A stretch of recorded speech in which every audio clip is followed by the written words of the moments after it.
அதே போல தமிழ்த்தாய் வாழ்த்து முதல்ல பாடப்பட்டுச்சு. உடனடியாக தேசிய கீதமும் பாடப்பட்டுச்சு. தமிழ்த்தாய் வாழ்த்து ஒரு முறையும் தேசிய கீதம் 2 முறையும் பாடப்பட்டுச்சு. மரபு மீறல் நடந்திருக்கு.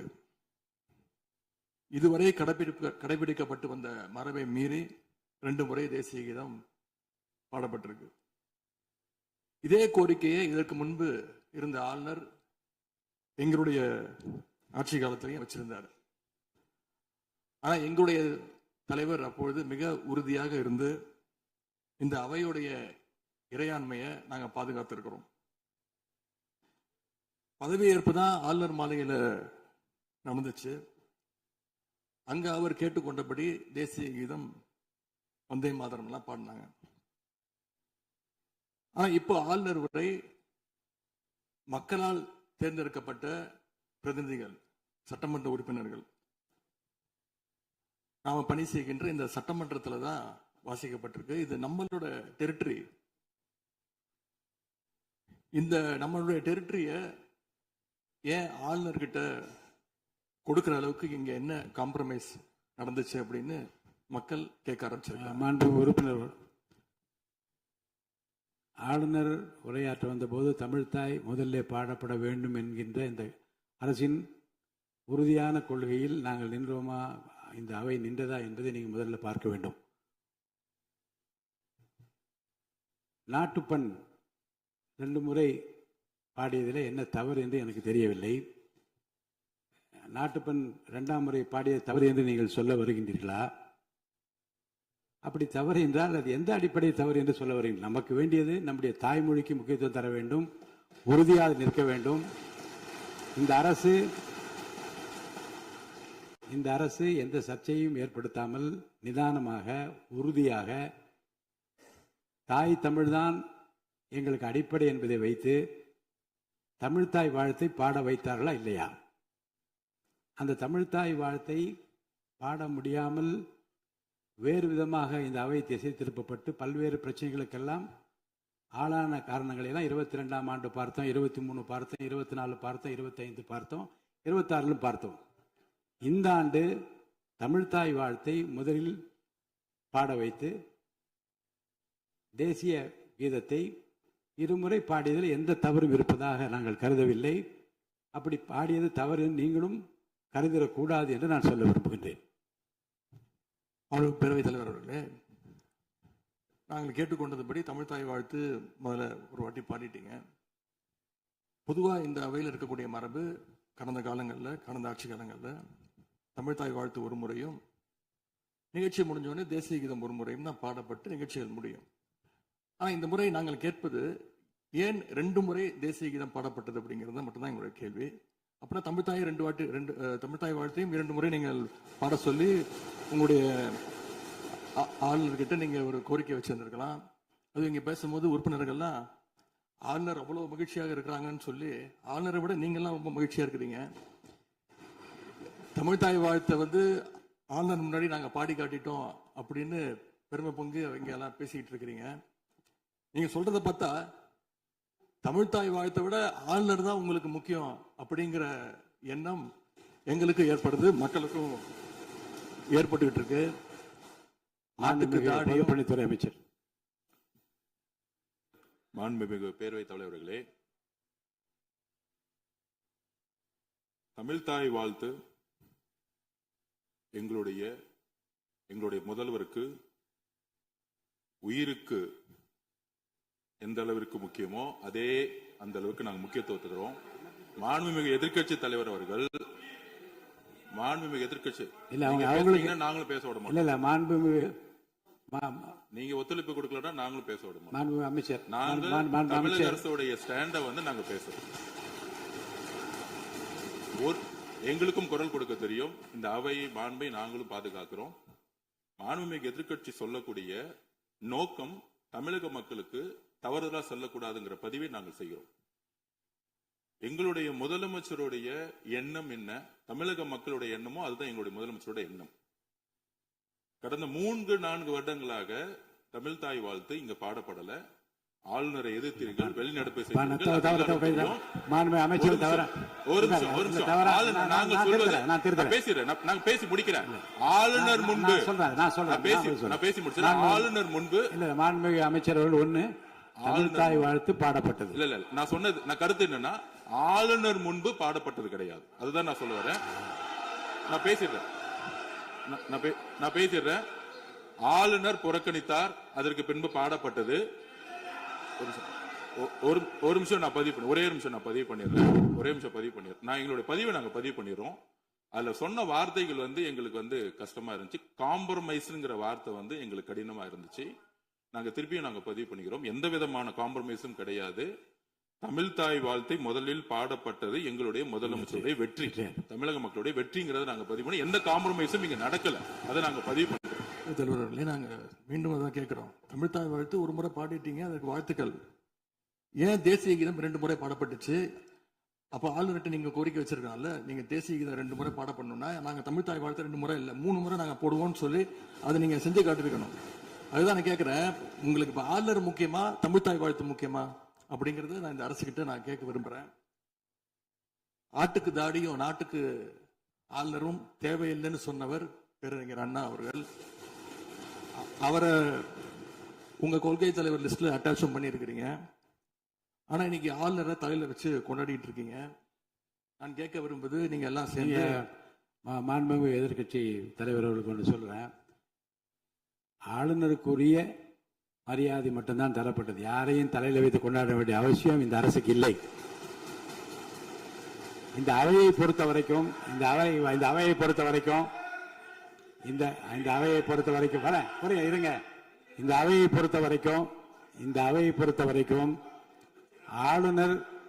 ஆளுநர் இங்கே வருகை தருகிற போது உரிய முறையில் மரியாதையும், இந்த அவையினுடைய விருப்பத்திற்கு ஏற்ப, அவைத் தலைவரின் விருப்பத்திற்கு ஏற்பதான் நிகழ்வு நடைபெறும் என்பதையும் உறுதியாக நின்று தமிழ்த்தாய் வாழ்த்தை முதலில் பாட வைத்து, தமிழ்த்தாய் வாழ்த்துக்கு பிறகு தேசிய கீதம் ஒரு முறை அல்ல 2 முறை பாடப்பட்டது. அதில் எந்த விதமான தவறும் கிடையாது. அதில் உள்நோக்கு கற்பிப்பது தவறு என்று நான் கூறுகின்றேன்.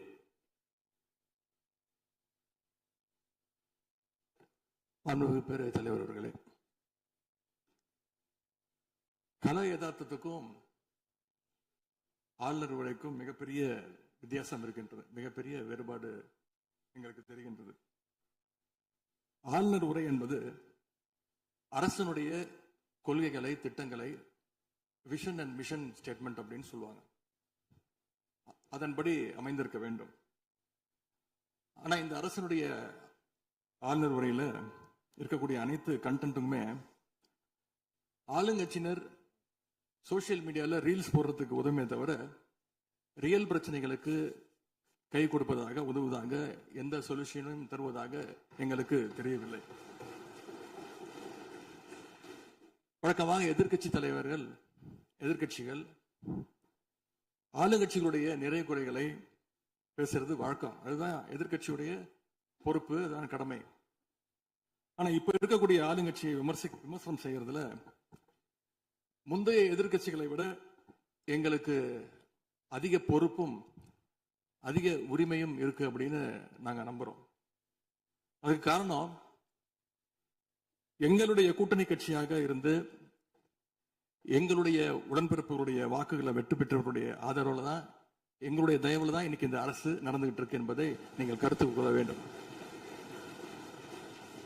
இன்னும் சொல்ல போனா, நாங்க இன்னைக்கு எதிர்கட்சியில் வரிசையில் மட்டும் இல்ல, ஆளுங்கட்சி வரிசையிலும் எங்களுடைய வாக்குகள் அமர்ந்திருக்கு. ஆனால் நான் மீண்டும் ஏற்கனவே சொன்னது மாதிரி, நாங்க வெறும் எதிரி கட்சியாக இல்லாமல் ஒரு ஆக்கப்பூர்வமான எதிர்கட்சியாக செயல்பட விரும்புகின்றோம். அந்த நிலைமையில இன்னைக்கு பல்வேறு பிரச்சனைகளை எடுத்து வைக்க விரும்புகின்றேன். முதல்ல, கடந்த 2 மாதங்களாக எங்களுடைய வேண்டுகோளை ஏற்று கலைஞர் மகளிர் உரிமை தொகையை 15ஆம் தேதி கரெக்டா மகளுடைய அக்கௌண்ட்ல போட்டதுக்கு எங்களுடைய நன்றியை நாங்கள் தெரிவிச்சுக்கிறோம். அதே போல் எங்களுடைய தலைவர் அவர்களால் தொடங்கப்பட்ட முதலமைச்சர் காலை உணவு திட்டம் 1ஆம் வகுப்புலேருந்து 5ஆம் வகுப்பு வரைக்கும் நாங்கள் கொடுத்துட்டு இருந்தோம். அதை வர செப்டம்பர் மாதத்திலிருந்து தந்தை பெரியாருடைய பிறந்த நாளிலிருந்து 8ஆம் வகுப்பு வரைக்கும் நீங்க நீட்டிக்க போவதாக செய்திகளில் பார்த்தேன். எனவே எங்களுடைய திட்டத்தை நீங்கள் இன்னைக்கு எக்ஸ்டெண்ட் பண்ணியிருக்கிறதுக்காக மீண்டும் எங்களுடைய பாராட்டுகளையும் நன்றிகளையும் முதல்ல நான் தெரிவிச்சுக்கிறேன். ஆனா எங்களுடைய முதலமைச்சர் அவர்கள் தொடங்கின நான் முதல்வன் திட்டத்தை நீங்க முடக்கிற முயற்சியில இறங்கியிருக்கீங்கன்னு கேள்விப்பட்டோம். தமிழ்நாட்டில் இருக்கக்கூடிய ஒவ்வொரு இளைஞர்களும் அவங்களுடைய துறைகள்ல நான் முதல்வன் அப்படின்னு உருவாகணும் தான் எங்களுடைய தலைவர் இந்த திட்டத்தை கொண்டு வந்தாங்க. இந்த நான் முதல்வன் திட்டத்தில் மட்டும் பாத்தீங்கன்னா கடந்த 4 வருடங்கள்ல 41 லட்சம் மாணவர்கள் இதுல டைரக்டா பெனிஃபிட் அடைஞ்சிருக்கிறாங்க. நான் முதல்வன் திட்டத்தின் மூலம் பள்ளிக்கூடம் செல்லுகின்ற மாணவர்களுக்கு அடுத்து அவங்களுடைய ஹையர் ஸ்டடீஸ் என்ன, எப்படி படிக்கணும், எந்த கோர்ஸ் எடுக்கணும் அப்படின்னு அவங்களுக்கு கைடன்ஸ் கொடுத்துருக்கிறோம். அதே மாதிரி உயர்கல்வி படிக்கின்ற மாணவர்களுக்கு எங்க போய் வேலைக்கு சேரணும், அவங்களோட எம்ப்ளாய்மெண்ட் ஸ்டெபிலிட்டியை நாங்க ஸ்ட்ரென்த் பண்ணியிருக்கோம். முக்கியமா நான் முதல்வன் திட்டத்தின் மூலமா யூபிஎஸ்சி மாதிரியான சிவில் சர்வீசஸ் தேர்வுக்கு தயாரிக்கின்ற மாணவர்களுக்கு ஹாஸ்டல் வசதியோட பயிற்சியும் வழங்கப்பட்டிருக்கு. பிரிலிம்ஸ் தேர்வாளர்களுக்கு மாசம் 7,500 ரூபாய், மெயின்ஸ் தேர்வாளர்களுக்கு மாசம் 25,000 ரூபாய் கல்வி ஊக்கத்தொகையை இந்த நான் முதல்வன் திட்டத்தின் மூலம் எங்களுடைய அரசு கொடுத்துச்சு. அது மட்டும் இல்ல, டெல்லிக்கு இன்டர்வியூக்கு போயிட்டு வர்றதுக்கு அவங்களுக்கான போக்குவரத்து கட்டணத்தையும் அந்த செலவையும் அரசே ஏற்று இருக்கு நான் முதல்வன் திட்டத்தின் மூலமாக. சென்ற ஆண்டு மட்டும் தமிழ்நாட்டில் இருந்து யூபிஎஸ்சி கிளியர் பண்ண 60 பேர்ல 56 மாணவர்கள் இந்த நான் முதல்வன் திட்டத்தின் மூலம் பயன்பெற்றவங்க. அதுல நான் இன்னும் குறிப்பிட்டு சொல்லணும்னா ஆல் இண்டியா லெவல்ல செகண்ட் பிளேஸ் பிடிச்ச சகோதரி ராஜேஸ்வரி நான் முதல்வன் திட்டத்துல பயன்பெற்றவங்க. இப்படிப்பட்ட நான் முதல்வன் திட்டத்தை கைவிட வேண்டிய அவசியம் என்ன அப்படிங்கிறது முதலமைச்சர் அவர்கள் தன்னுடைய பதிலுரையில கூற வேண்டும்னு நான் விருப்பப்படுறேன். அதே மாதிரி சமீபத்தில் டெல்லிக்கு போன முதலமைச்சர் அவர்கள் நிதி ஆயோக் கூட்டத்தில் பல்வேறு விஷயங்களை பத்தி பேசியிருக்கிறார். அதுவும் குறிப்பா நம்முடைய தமிழ்நாடு இன்னைக்கு இந்தியாவிலேயே பொருளாதாரத்தில் 2வது பெரிய மாநிலமாக வளர்ந்திருக்கு அப்படிங்கிற பெருமையா பேசியிருக்கிறார். அது மட்டும் இல்ல, தமிழ்நாட்டில் டாக்டர் கலைஞர் அவர்களால் தொடங்கப்பட்டு எங்களுடைய தலைவர் அவர்களால் வளர்க்கப்பட்ட, அதுவும் கடந்த ஆட்சியில் என்னுடைய கட்டுப்பாட்டில் இருந்த மகளிர் சுய உதவி குழுக்கள் மிகச்சிறப்பாக செயல்படுது அப்படின்னு முதலமைச்சர் அவர்கள் பேசியிருக்கிறாங்க. இந்தியாவிலேயே ஃபேக்டரி ஒர்க்கர்ஸ் இருக்கிற பெண்கள்ல 42% 42% தமிழ்நாட்டை சேர்ந்தவங்க. அதனால தமிழ்நாட்டில் இருக்கக்கூடிய பெண்கள் முன்னேற்றம், சுகாதாரம் எல்லாமே சிறப்பா இருக்குன்னு நம்முடைய முதலமைச்சர் அவர்கள் டெல்லியில சொல்லியிருக்கிறாங்க. திரைப்படங்கள்ல தான் பாத்தீங்கன்னா ஒரே பாட்டுல ஏழையா இருக்கிறவன் ஒரே பாட்டுல 5 நிமிஷத்துல 4 நிமிஷத்துல பெரிய பணக்காரன் ஆயிடுவான். ஆனா அது மாதிரி நிஜத்துல 1 மாச ஆட்சியில தமிழ்நாடு மாதிரியான மிகப்பெரிய மாநிலத்தை அந்த அளவுக்குலாம் வளர்த்த முடியாது. இந்த சாதனைகள் எல்லாம் யார் ஆட்சி காலத்தில் நடந்துச்சுன்னு மக்களுக்கும் தெரியும், மக்களும் பார்த்துக்கிட்டு இருக்காங்க, முதலமைச்சருக்கும் தெரியும். அதே மாதிரி பேரவைத் தலைவர்களே, இந்த ஆட்சியில இன்னொரு பழக்கமும் புதுசா வந்திருக்கு. அதாவது எங்களுடைய திராவிட மாடல் ஆட்சியில நாங்க எடுத்த நடவடிக்கையால ஏதாவது நல்லது நடந்தா உடனே அதுக்கு ஸ்டிக்கர் ஒட்டிடுறாங்க. அது மட்டும் இல்ல, ஃபர்ஸ்ட் டைம் எவர் இன் தி ஹிஸ்டரி அப்படின்னு சொல்லிடுறாங்க. அப்படி சொன்ன சில ஃபேக் நியூஸ், தவறான தகவல்களை நான் குறிப்பிட விரும்புறேன். பஸ்ல மூத்த குடிமக்கள் கட்டணமில்லா பயணம் மேற்கொள்ள, மூத்த குடிமக்கள், பள்ளி மாணவர்கள் அவங்க எல்லாம் கட்டணம் இல்லாம பயணம் மேற்கொள்ள இந்த ஆட்சியில தான் முதல்ல அந்த திட்டம் கொண்டு வரப்பட்டது அப்படின்னு ஃபேக் நியூஸ் பரப்பிட்டாங்க. இதெல்லாம் ஏற்கனவே இருக்கக்கூடிய திட்டங்கள், எங்களுடைய ஆட்சியில கொண்டு வரப்பட்ட திட்டங்கள். அது மட்டும் இல்ல, அரசு பள்ளியில வழங்கப்படுகின்ற ஸ்கூல் பேக்ல முதலமைச்சரோட புகைப்படம் இல்லாம இப்பதான் முதல்ல வழங்குறோம் அப்படின்னு ஃபர்ஸ்ட் டைம் இந்த ஹிஸ்டரி அப்படின்னு டேக் போட்டு ஃபேக் நியூஸை தொடர்ந்து பரப்பிட்டு இருக்கிறாங்க. இதெல்லாம் எங்களுடைய திராவிட முன்னேற்ற கழகம், எங்களுடைய திராவிட மாடல் அரசுல எங்களுடைய முதலமைச்சர் கொண்டு வந்த திட்டங்கள். இப்படி இவங்க ஸ்டிக்கர் ஒட்டின லிஸ்ட் மிகப்பெரிய லிஸ்ட். இன்னொரு முக்கியமான விஷயம் பத்தி இந்த நேரத்தில் பதிவு செய்ய விரும்புகிறேன். அறநிலையத்துறையின் அசையும் மற்றும் அசையா சொத்துக்களின் வருவாய் அதன் புனிதமான நோக்கத்திற்கு மட்டுமே பயன்படுத்தப்படும் அப்படின்னு ஆளுநர் உரையில இடம்பெற்றிருக்கு. இந்த கருத்தை பார்க்கும் பொழுது அறநிலையத்துறையே இருக்கக்கூடாது அப்படின்னு சொல்ற பாஜகவுடைய குரலாகத்தான் தாவேக அரசும் சொல்லுதா அப்படிங்கிற சந்தேகம் எங்களுக்கு வருது. பாஜகவும் வலதுசாரிகளும் சொல்றது இதுதான். அறநிலையத்துறை பள்ளி கல்லூரிகளை நடத்தக்கூடாது, அறநிலையத்துறை பள்ளி கல்லூரிகள் நடத்தக்கூடாது அப்படின்னு சொல்லிட்டு இருக்கிறாங்க. இதுக்காக வழக்கும் தொடர்ந்து இருக்கிறாங்க. இந்த நிலைப்பாடு திருமண மண்டபங்கள் வணிக வளங்களோடு நிற்குமா, இல்ல கல்வி நிறுவனங்களுக்கும் இந்த கண்டிஷன்ஸ் அப்ளை செய்யப்படுமா? மாண்புமிகு அறநிலையத்துறை அமைச்சர்கள்.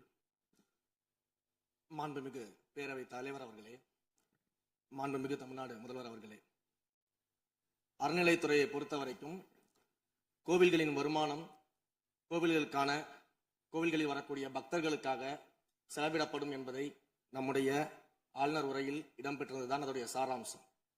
இன்னொன்று, சமீபத்தில் வெளியிடப்பட்ட திருமண மண்டபங்கள் மற்றும் வணிக வளாகங்கள், அந்த பணிகள் துவங்கப்படாத பணிகள் நிறுத்தப்பட்டது என்பது, இந்த பணிகளை பொறுத்த வரைக்கும் நாம் ஆராய்ந்த வரைக்கும் அந்த கோவில்களில் பொதுமக்களுக்கு தேவையான அடிப்படை வசதிகள், பொதுமக்களுக்கு தேவையான தங்குமிட வசதிகள், பொதுமக்கள் பக்தர்கள் வரப்போது அவர்களுக்கு தேவையான அடிப்படையிலான கழிப்பறை வசதிகள் போன்ற இந்த வசதிகளை மேம்படுத்துவதை காட்டிலும் இவர்கள் கமர்ஷியலாக கோவில்களுக்கு திருமண மண்டபங்கள் கட்டுவதிலும் வணிக வளாகங்கள் கட்டுவதிலும் அதன் மூலமாக வருவாய் ஈட்டுவதை மட்டுமே குறிக்கோளாக வைத்துக் கொண்டு இந்த திட்டங்களை துவங்கியதன் காரணமாக மேலும் அதன் மீது பல்வேறு நீதிமன்ற வழக்குகள், ஸ்டே ஆர்டர்ஸ் இருப்பதனால நாம் அதையெல்லாம் ரத்து செய்து அறிவிச்சிருந்தோம்.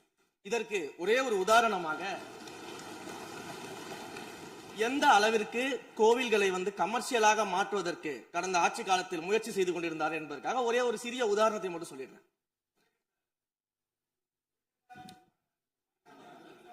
அருள்மிகு குன்னூரில் இருக்கக்கூடிய அருள்மிகு விநாயகர் திருக்கோயில், ஏறத்தாழ அந்த கோயில்கள் இருந்து கோயில் நிதியை பயன்படுத்தி 10 கோடி ரூபாய் மதிப்பில ஒரு மல்டி லெவல் கார் பார்க்கிங் வசதியை அந்த கோயிலுக்கு ஏற்படுத்துவதற்கான திட்டத்தை இந்த அரசு அனுமதித்திருக்கிறது. இதற்கு முன்னால் இருந்தக்கூடிய அமைச்சர் அவர்கள் அதை அறிவித்திருக்கிறாங்க. அந்த கோயில்ல ஒட்டுமொத்தமாக மாதத்திற்கு வரக்கூடிய பக்தர்களின் எண்ணிக்கையே 500 தான் ஆவரேஜா. அதே போல அந்த கோவில்களுக்கு அடிப்படையில கழிப்பறை வசதி கூட கிடையாது. இது மட்டும் இல்ல, குன்னூர் மற்றும் உதகையை சுற்றி இருக்கக்கூடிய அனைத்து பகுதிகளிலும் இருக்கக்கூடிய 50 கோவில்கள்ல பேசிக்கா இருக்கக்கூடிய டாய்லெட் ஃபெசிலிட்டிஸ் கூட அங்க இருக்கக்கூடிய கோயில்களுக்கு கிடையாது. அப்படிப்பட்ட இடங்கள்ல கோயில் நிதியை பயன்படுத்தி எதற்காக மல்டி லெவல் கார் பார்க்கிங் தேவைப்படுது? அப்ப இது கமர்ஷியல் திட்டங்கள் இல்லையா? கோவில் நிதியை இப்படி கமர்ஷியலாக பயன்படுத்துவதற்கு எதிராக தான் நாம் இந்த திட்டங்களை எல்லாமே தடுத்து, இந்த திட்டங்கள் தேவையில்லை, அதற்கு பதிலாக நம்முடைய அரசாணையிலே வெளியிட்டிருக்கிறோம். மிக தெளிவாக கடைசி வரியை படித்து பார்த்தால் எல்லாருக்கும் தெரியும். இந்த கோவில் நிதியை பயன்படுத்தி கோவிலும் பக்தர்களும் பயன்படக்கூடிய வகையில மாற்று திட்டங்களை உருவாக்கும்ன்ற வரியை நம்ம மென்ஷன் பண்ணியிருந்தோம்.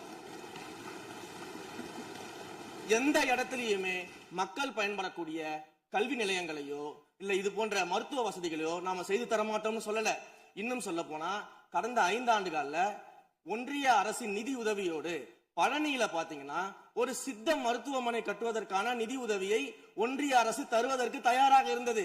ஆனா கடந்த ஆட்சியில அந்த திட்டத்தை அப்படியே கிடப்புல போட்டுட்டு, கேட்டா ரெக்கரிங் செலவை எங்களால ஏத்துக்க முடியாது அப்படின்னு சொல்லி கிடப்புல போட்டு வச்சிருந்த இந்த திட்டத்தை நாம இன்றைக்கு கையில் எடுத்து அதை துவங்குவதற்கான ஆய்வில் இறங்கியிருக்கிறோம். அப்ப எந்த இடத்திலையுமே மக்கள் பயன்பெறக்கூடிய திட்டங்களை நாம தடுக்கவும் இல்ல, நாம யாருக்கும் பி டீமாக இருந்து வேலை செய்ய வேண்டிய அவசியமும் இல்ல. கோயில்களின் நிதியை ஒரு காலமும் கமர்ஷியலாக பயன்படுத்த வேண்டிய அவசியமும் மாண்புமிகு தமிழ்நாடு முதலமைச்சர் தலைமையிலான தமிழக வெற்றி கழகத்தின் ஆட்சிக்கு தேவையும் இல்லை. மாண்புமிகு உறுப்பினர் சேகர் பாபு. மாண்புமிகு பேரவைத் தலைவர் அவர்களே, இந்து சமய அறநிலைத்துறை கொடைகள் என்ற ஒரு சட்டம் இருக்கின்றது. அந்த சட்டத்தில் விதி 69 என்ற குறிப்பிடப்பட்டிருக்கின்ற அந்த பணிகள் சட்ட விதிகளுக்கு உட்பட்டு சட்டத்தின் 36 பிரிவிலிருந்து தான் இந்த பணிகள் மேற்கொள்ளப்பட்டன. குறிப்பாக ஏதோ அமைச்சரே முடிவு செய்து திருமண மண்டபங்களையும் வணிக வளாகங்களையும் ஏற்படுத்துவதற்கு உத்தரவிட்டதாக மாண்புமிகு அமைச்சர் அவர்கள் அவைக்கு உண்மைக்கு புறம்பான தகவலை தந்து கொண்டிருக்கின்றார். ஒவ்வொரு திட்டங்களும் அன்றைய காலகட்டத்தில் இருந்த சட்டப்பேரவை உறுப்பினர்களுடைய பரிந்துரையின் அடிப்படையில், சட்டப்பேரவை உறுப்பினர்கள் கேட்டுக்கொண்டதற்கு அடிப்படையில் தான் அனைத்து திட்டங்களும் அந்த காலகட்டங்களில் கொண்டு வரப்பட்டது. அதோடு மட்டுமல்ல, உறுப்பினர் அவர்கள் குறிப்பிட்டு கூறினார், குன்னூரிலே மல்டி லெவல் கார் பார்க்கிங் கொண்டு வரப்பட்டது என்று. அங்கே இருக்கின்ற 56 கோயில்களையும் நான் குன்னூரிலே 5 நாட்கள் ஊட்டியிலே முகாமிட்டு அனைத்து கோயில்களுக்கும் நேரடியாக சென்று ஆய்வு செய்தோம்.